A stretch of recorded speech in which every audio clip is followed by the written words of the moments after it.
Hi, OneTAKE fans. Ian here to ring in a new year of awesome interviews with our first episode of 2020. If you're new to OneTAKE, it's a video series where I explore the future of work, life, education, and culture with experts and friends from all over. Today, I'll be chatting with Bernie Borges, co-founder and chief marketing officer of Vengreso, and host of the Modern Marketing Engine podcast. So join us as we tap into Bernie's thoughts and theories about how to become a truly modern seller, why really owning your professional brand is so important, and what technology is available to help you do both. Thanks for tuning into OneTAKE. Now just sit back, listen up, and enjoy the show.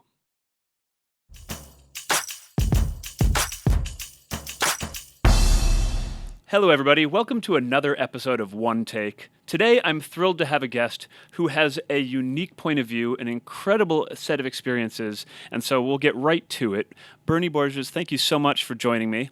It's good to be here again. It's great to have you. So, Bernie, I'm gonna read down a list of things that you've achieved and that you are, and then I want to jump back to sort of the beginnings. So, you are no short of a co-founder, a chief marketing officer. You host your own podcast. You've written books. You've advised companies. You are a futurist, and I'm sure the list goes on and on. Before we get to some of those, where did it all begin? What did you want to be when you grew up? Well, thank you for asking, Ian. I actually wanted to be a product manager for Procter & Gamble. I went to college for a marketing degree, and I had my sights set on being a product manager at P&G and even relocating to Cincinnati. And I fell into a sales role in technology, and I fell in love with both technology and sales. And I kind of procrastinated on the transition into marketing for about a dozen years. So it's funny you say that. I had a friend of mine in college who was going into a product management role, walked me by a storefront and showed me, I think it was P&G, showed me products that were from the catalog. And I've never seen such passion for home goods, but it's supplies we all use. So it was interesting to see that passion. It's clearly a role in a field you can be addicted to. So yeah, I get it. So okay, so then you fell into sales. What was it that you loved about it? I just love the contact with people and solving problems and really just selling solutions to problems and the challenge associated with it, the thrill of the victory and learning from the defeats as well. And just, every month is a new month, every quarter is a new quarter, every year is a new year from a sales standpoint. And, you always get that energy and that charge. It just never dies. That's great. I'm charged just by hearing that. Maybe I should change my role to sales. But I'm having too much fun doing this. So the pivot back to marketing, what happened? The funny thing about the product manager thing, I was a sales manager for a software company in Mountain View, California. Okay. And I worked out of the headquarters location. And all the product managers there were, in fact, former P&G people. Super smart people. Okay. I got a chance to really build some relationships with them because, remember, that was my aspiration. And little by little, they just kind of tapped into feedback from me and what was going on in the field.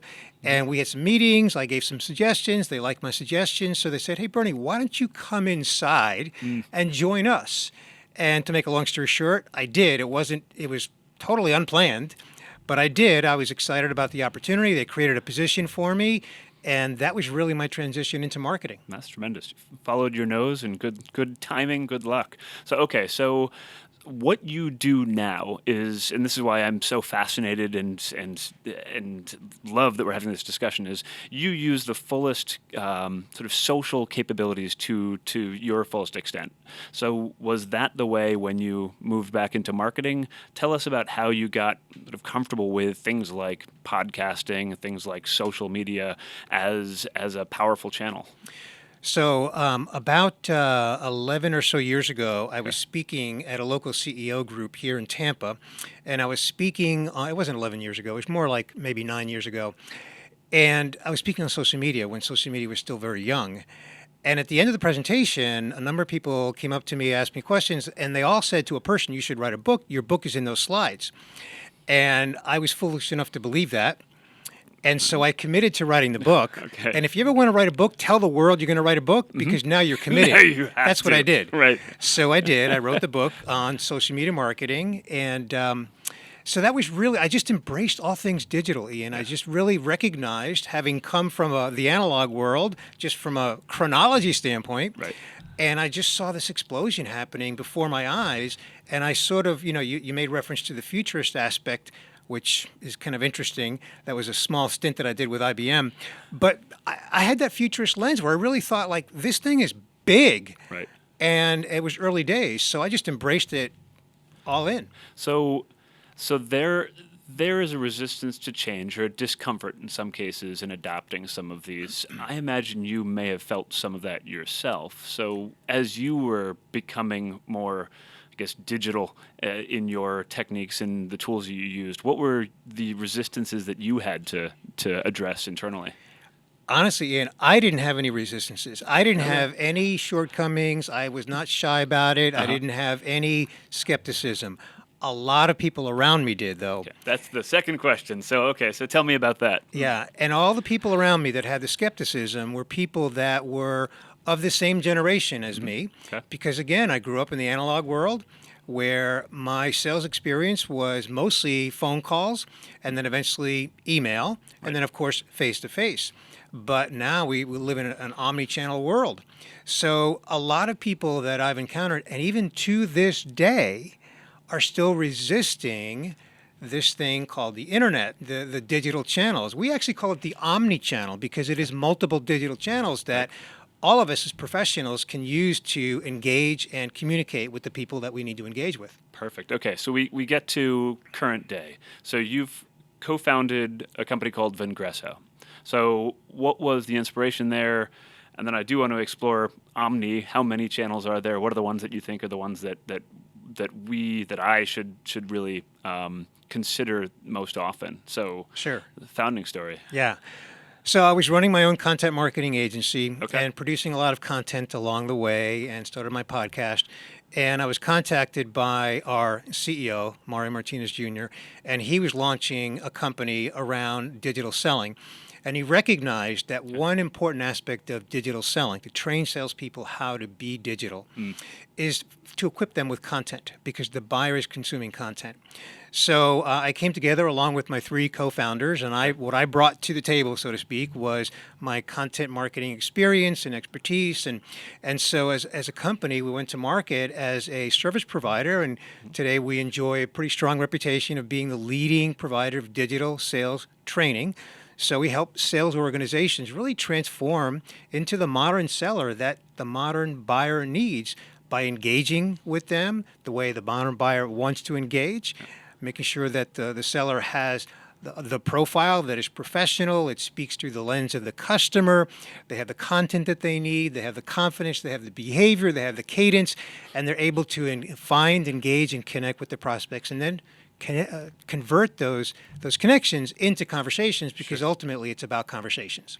I love it. People buy from people. Exactly. To this day. Okay, so there's a lot to unpack there. The modern buyer. Who is this modern buyer? How would you describe them? So I'll use the words from Gartner so that it's not just me professing this. I believe you even if you did, but go ahead. Okay. But I frequently reference other people's material. Sure. So Gartner recently published something, and it's actually in the public domain. It's not behind a gate. Sure. If you were to Google the modern B2B buying journey and then put Gartner in your search, you'll find it. Okay. And they talk about how the modern buyer is struggling as a buyer. And by the way, I don't mean buyer as a title, of course. Right. I mean the Right. B2B professional who's going through a buying journey. They're struggling because it's complex. There's multiple stakeholders involved. They're busy. They're typically managing multiple projects.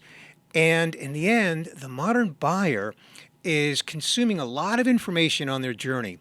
And Ian, this report or this article from Gartner says that the modern buyer is only spending 17% of their journey talking with suppliers. Okay. Suppliers, plural. Right. So let's assume, and I think this is a reasonable assumption, that the modern buyer is talking to 3 suppliers.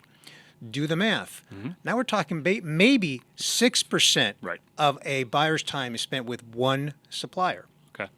or one buyer rather. Sure. So the modern seller needs to be a resource to that buyer, needs to be helpful to that buyer, Right. and needs to be attractive to that buyer. And I'm going to use air quotes. We're on video. Okay. I don't mean attractive in appearance. I mean attractive in terms of being a resource to that buyer that's going to help that buyer on their journey. Because here's the thing, Ian, that journey is not linear. It's iterative. And it's usually spanning weeks, months, quarters, maybe years, depending on the complexity of the buy. So the modern seller needs to be someone who's truly, truly a resource to that modern buyer. So, okay, so 83% of time is spent not talking effectively to a salesperson. So what's a lot of that time spent doing? On the buyer side, you mean? Yes, on the buyer side, yeah. A combination of defining their problem, getting agreement internally on exactly what is our business problem. How are we going to quantify this? How are we going to document it? And doing that internally among the stakeholders while they're juggling multiple projects. And then identifying in the marketplace what types of solutions are available to address this problem and conducting all kinds of research around that. And then eventually, as they're consuming that content, eventually agreeing to a combination of attend webinars, attend conferences, and actually talk with people at those suppliers. Okay, so if you've got a modern buyer and an old-fashioned, a traditional seller, what happens? What's the oil and water that occurs in that scenario? Well, for one thing, that seller is not going to be discoverable when the modern buyer is conducting their searches and they're doing their research. Okay, so they're not even in the ring. They're going to be invisible. Right. Okay. Number two, if let's say that seller was given content by somebody in the marketing department to share, and they post that content on, say, this little site called LinkedIn. I think you've heard of it, right? I've heard of it, yes. Yeah. So the seller posts content on LinkedIn supplied by marketing, but then that LinkedIn profile of that seller has no branding, has no buyer messaging, has no credibility. I'm going to give you a statistic from LinkedIn State of Selling Report. 62% of decision makers look for an informative LinkedIn profile on a salesperson before they agree to speak with them. Interesting. Okay. So now we've gotten ourselves to the modern seller. So the modern seller understands that they'll be stalked before anyone talks to them, right? They will check you out online. They will Google you and find your LinkedIn profile, most likely, which I do. I have a passion for LinkedIn for multiple different reasons, but it's tapped me into a global community. And I've met people in many walks thanks to LinkedIn. I love it for that reason. I love it for it enabling me to build my own brand, to put out my own content. So you now have, in a lot of cases, traditional salespeople who you're telling you need to be modern. So what sort of resistance do you face? Do they love it too? You said you loved it. There was no resistance that you faced, but I've got to believe, you have a business because there is resistance, because you have to do training. So what do you face? The biggest resistance, and frankly, the biggest challenge that we face is convincing sales leadership that it's legit, that it's real. Because sales leadership, unfortunately, oftentimes mandates that their salespeople make more phone calls and send more emails. Okay. And we know that it takes, according to a report from Zant, formerly Inside Sales, that it takes 18 touches to get a buyer to engage. Okay. Now, that same report that Zant put out says that if you increase from 2 to 3 or 2 to 4 touches, whether it's 2 to 3 or 2 to 4, your engagement rate goes up 4 times, 400%. Wow. Okay. So the biggest resistance is from sales leadership actually embracing that it's real. Right. Well, why? Why haven't they embraced? Is it because they didn't grow up doing it themselves? Because they didn't grow up doing it themselves. Okay, so traditionally, the traditional mechanisms worked fine for them, so they just think more of the same, and we get the. They also throw more technology at it. Okay. The sales technology stack has exploded, and so they throw more tools on the salespeople. And we have a saying at Vengreso, Ian, a fool with a tool is still a fool. Meaning, if all you do is put more tools into the salespeople's, bag of things, and you don't equip them with the mindset and the behavior change to truly engage the buyer the way the buyer wants to engage, then they're just maxed out on tools, but they're not necessarily more effective. Okay. So, any good stories of people who were resistant at first, who were skeptical, but have embraced some of these changes, some of these digital tools, and have done a good job with it, aren't the fool with the tool, but have actually applied it correctly, and come back to you and say, Bernie, man, I don't know if I believed you at first, but I am a convert now because ... So I'll give you two examples. One Okay. is a large company, and we have permission to use their name, CenturyLink. They're a well-known telecommunications company. Okay. They acquired a company not long ago, and they put their entire sales organization through a transformation program through our company, Vengreso. Okay. And ironically, the leadership was not resistant at all. The leadership bought into it and, of course, engaged us to do it. Yeah. But many of the salespeople were, because they were traditional and they'd been there for a while. And it took them a little while for them to kind of see the light. Okay. And once we handed them a playbook with all the information they needed to transform their profile, and all they had to do was copy and paste with a little bit of training, and they saw how painless it was, they immediately bought in. Okay. So that's one example. The other one, this is kind of my favorite story, actually. And I don't think I have permission to use their name, but they're an 80-year-old manufacturing company. Okay.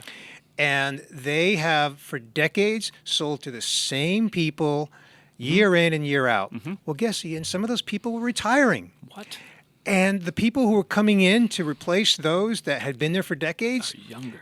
they were younger and Yeah. they didn't have the previous relationships. Right. And now this manufacturing company's salespeople were struggling just to get the appointments with them. So they realized that they had to address a whole new buyer who was very different. So they engaged with us to transform their sales team, both their profiles and their sales cadence on how to engage their new buyer Right. in that manufacturing environment. Very cool. Do you see, so LinkedIn I've raved about already. Do you see any other channels that you suggest people spend time on? Absolutely. Video. You and I have talked about that as well. There's a lot of activity around video. Of course, it's not new by any means, but the proliferation of tools for personalized video. Right. I sent you a video recently that was very personalized, me to you. You did? And the tool allows me to see when you opened it, how long you viewed it, that sort of thing. So a salesperson can send a personal video to a prospect or a customer and point them to information, and they can see whether or not they actually clicked on a document, on a specific page that was supplied. So these video tools have become very, very sophisticated, but also very accessible and affordable, and really growing in popularity. And you don't think, I guess the modern buyer is looking for that sort of intimacy. They're looking for somebody who took the time, understands them, and heck, even stands in front of an iPhone or an Android phone's camera and takes a few seconds out of their day to say hi. Is that what you're seeing? Absolutely, Okay. absolutely. It's there's a stat out there that executives will watch video faster than they will read something. Right. Yeah. So sending a personalized video to someone has a much greater chance of actually engaging them than sending them a piece of like an article, long form content. That makes sense to me. Plus, there's a video. If a picture is worth 1,000 words, then a video, by extension, is worth more than that. And some long emails, I skip. I can't spend the time, and it also doesn't convey the sort of, I guess, just the honesty and the intent. Whereas a video it's me, right? There's no hiding behind that. You either like me as a person or not. That's what you're trying to gain, I would imagine, by stalking me on LinkedIn in the first place. Like, do I want to spend time with this person? And video helps you. And it's figure also that out. authentic. Yeah. It's not highly produced. Right. It's a very authentic thing. Right. There's so many use cases for personalized video. Yes. For those salespeople that still go out and have meetings in person, recording a video outside of the building right after the meeting. Hey, Ian, I really enjoyed our time together. I love it. We discussed these three things. Yeah. I'm going to follow up with you as we discussed in 3 days. Talk with you then. Send you that video within an hour or two. I'm sold. I love it. I've done it myself. I do it to internal teams just to thank them. So yes, completely agree. Okay, so pivot and to wrap up. So the futurist thing is interesting, even if it was a small stint. But putting your futurist hat on, what's the next 5 years hold for us? How are we going to be using tools like video to further sort of build our personalities and our brands? Is everyone going to be using it sometime soon? So it'll just be sort of a deluge and too much. What do you think? What's coming? So, of course, you can't have this conversation that we're having right now without mentioning AI Okay. and the impact that it's already having on the tools that we use. Okay. Of course, it's built into many of the tools that we're using, whether we know it or not. Sure. So I think it's just going to continue to proliferate, and it's going to provide the sales industry more and more intelligence, more and more insight into the people that they're talking to. It's available today. I can gain insights into your personality and your conversation style and all the things that are unique to you before I even have a conversation with you. I'm surprised you chose to have a conversation with me after that assessment, but thank you. The AI wasn't working as well that day. Okay, so AI, go ahead. So couple that with the fact that there's been a trend that is not new, but I think it's just a little bit more pronounced, and that is the importance of marketing and sales being aligned together. Okay. The rise of the chief revenue officer, Yeah. that is really the executive who owns both sales and marketing, to hopefully break down the silos between marketing and sales so that the two can really truly be aligned. Truly, marketing can deliver the messaging that sales needs and deliver all the things that we've been discussing here, helping the seller become a modern seller to meet the modern buyer's needs. So that's not new by any means, but I think there's more understanding of that in the C-suite. And so I think there's more accountability that actually has to happen. I'm a huge fan of that. I totally agree. I invite you to my new show, One Drink, in which we go and have a drink and talk about that topic further, because I completely agree that is right? Because that's a barrier that has existed for too long that just truly shouldn't, just because especially as you focus, AI, again, if you focus on data, you focus on the insight that analytics of your pipeline and your people and your prospects gives you, a marriage between marketing and sales is imperative. Otherwise, you may as well just throw the data away. Exactly. So, exactly. Okay. Yeah. I like that one. Okay, so we got AI, we've got marketing and sales working closer together. Anything else? So I do think that sometime in the next 10 years, there's going to be some hologram technology that's going to really make selling more interesting. Okay. So, you and I happen to be sitting in Tampa, but if we were on a phone conversation and you were in California and I was here in Tampa, we could still have a conversation that looks very much like this through that hologram technology. The impact of that, I think, in the sales industry is going to be profound, because I think it's going to require salespeople to have not just the capabilities of talking, but also presenting. Right. And I think we've gotten away from presentation skills in recent years because of the proliferation of inside sales, wearing the headset and being able to sit there comfortably in your pajamas, metaphorically speaking, and not having that visual. Companies like Zoom have come on the scene with video, but I think in the next 10 years, give or take, we're going to see that hologram technology really take it to a whole different level. Interesting. So the hologram breaks down the sort of either the phone call divide or even the video conferencing two-dimensional gaps. If we are now more in the same place virtually, but in the same place, then the emphasis goes back to storytelling and to presenting. I like that, because I think we don't do enough storytelling. I think PowerPoint single-handedly destroyed our ability to think on our feet and to storytell. In some cases, you work your way methodically through the slide death that you were challenged or you were charged to do. So, okay, I like that. I'm excited about the hologram one. I can't help but see Star Wars every time with like Princess Leia and sort of the projection from. Yeah. Do we get R2-D2 as well? Do we get small robots? Probably not.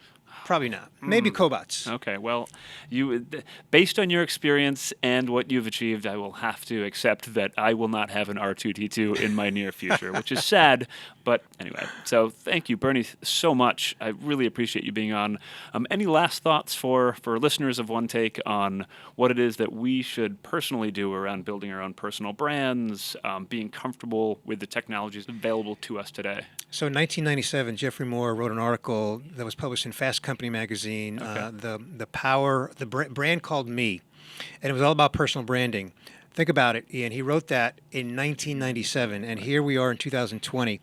So it's not going to go away. It's more important than ever before, for all the reasons we've discussed here today on this episode here. The modern buyer needs a helper, and the individual that can help them with a great brand that is enabled by their company is the one that's going to win more often. Couldn't have put it better myself. I love it. Thank you so much, Bernie. Really appreciate your time today. Thanks for having me, Ian.